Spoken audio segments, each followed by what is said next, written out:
Today, let's find out how to grow one very interesting plant, right? And it goes by many names.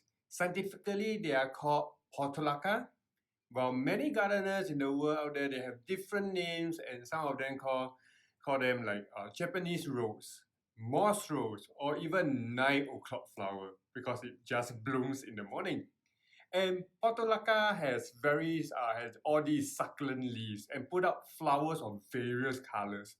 Can be red, can be pink, yellow, orange.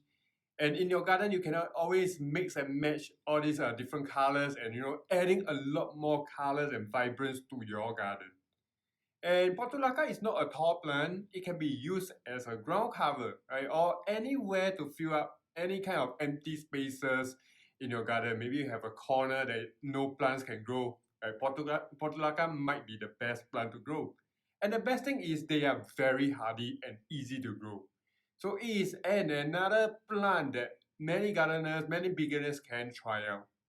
So in order to grow Portulaca well, or to grow any plant well actually, we need to manage the growing environment. So when we can reduce the stress, the plants experience, right, the plant will grow well in the environment. And that's really the key to successful gardening. So if you have not downloaded my gift for you, make sure you click on the link below and download my free ebook. Right? My free ebook is called Grow, which shows you exactly step by step on how to create ideal environments for your plants. So today we are going to use the grow method in the book. Right? The book will show you exactly how to do that, and today we're going to use it to find out how to grow Portulaca well. And the first step in the grow method is to understand their ideal growing conditions. How do we do that? We look at their natural habitat. So we can Google, we can online search, we can look for photos of Portulaca growing in the wild. And from these photos, we can then find out more about their ideal growing conditions. So there are 5 growing conditions that we look for, and the first one is light. So how much sunlight do they receive in their natural habitat? We will want to recreate that kind of growing environment for them. So here are some photos of Portulaca growing in the wild. So can you see that they are found in the open?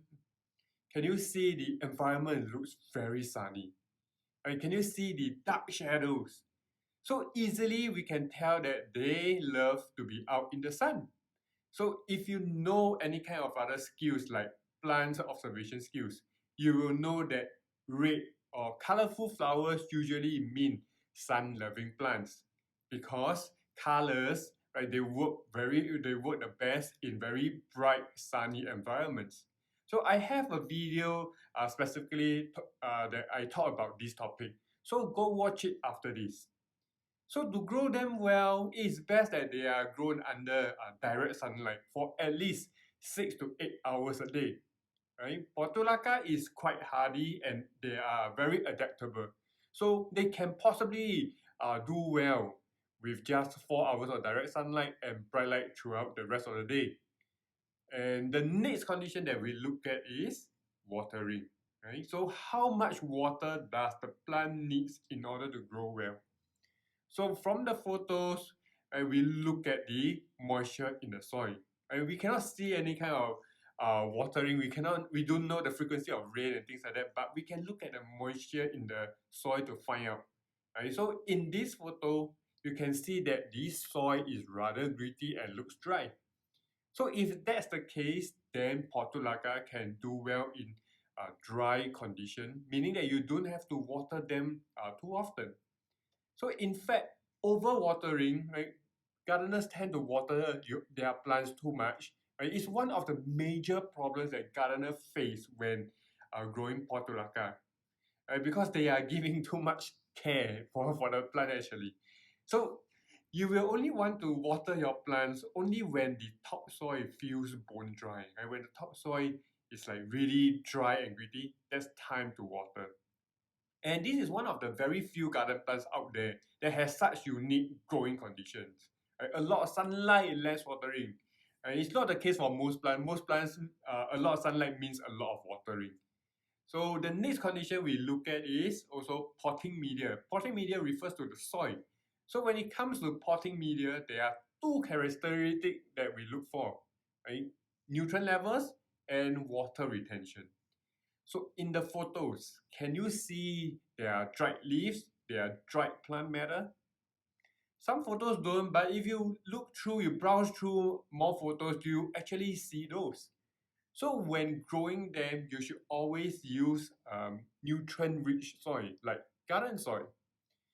And how about water retention?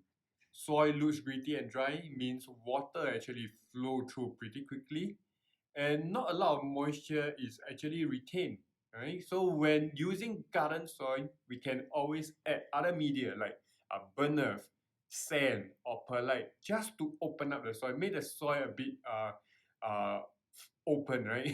And allowing the water to flow through easily. And the fourth growing condition is humidity. So, well, you can't actually see humidity in the photos, but you can tell whether the humidity level is high or not by looking for certain signs. So, dry and gritty soil already tells you that moisture is low in the environment, and therefore we can safely assume humidity level can be low in their natural habitat. So also another way is to look at the surroundings. Are there tall plants? Are there like tall rocks? Not really. And that would mean that it can be very windy and winds tend to draw humidity away. So to grow them well, to grow Portulaca well, you can always grow them in lower humidity environment. Perfect plants for balconies and high-rise gardens. Again, not many flowering plants can do that. Not many flowering plants can grow well in such growing conditions. And the last growing condition is feeding. So feeding refers to nutrients and fertilizers. Right? It's all about giving them the additional nutrients and how you enrich the soil. So given that you are using nutrient-rich soil, you will most likely able to use fertilizers.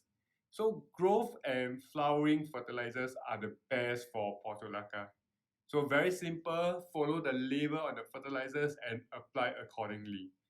Portulaca, they are very hardy plants and may or may not require constant fertilizing. So you can monitor and adjust accordingly, right? If they are growing slower, right? If they are less flowering, then maybe it's time for some feeding. So there you go. Now you know exactly how to grow Portulaca in your garden.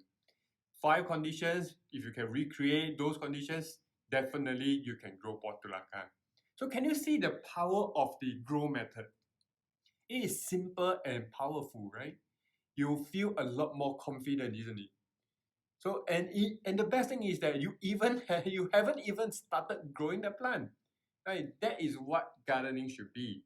Right? It is all about managing growing environments. And now you know it has very little to do with plants actually. Right? It is so simple and enjoyable. So try it out. Right? If you find this method useful, comment below.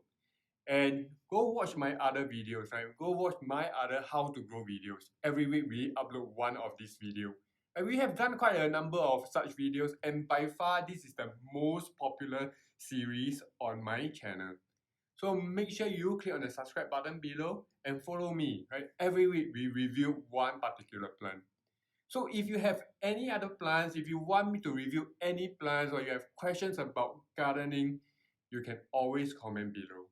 So if your question is good, if your question is asked by many people, many gardeners, I can make a video on your question too. So go on, check out my other videos, subscribe, and I will see you again.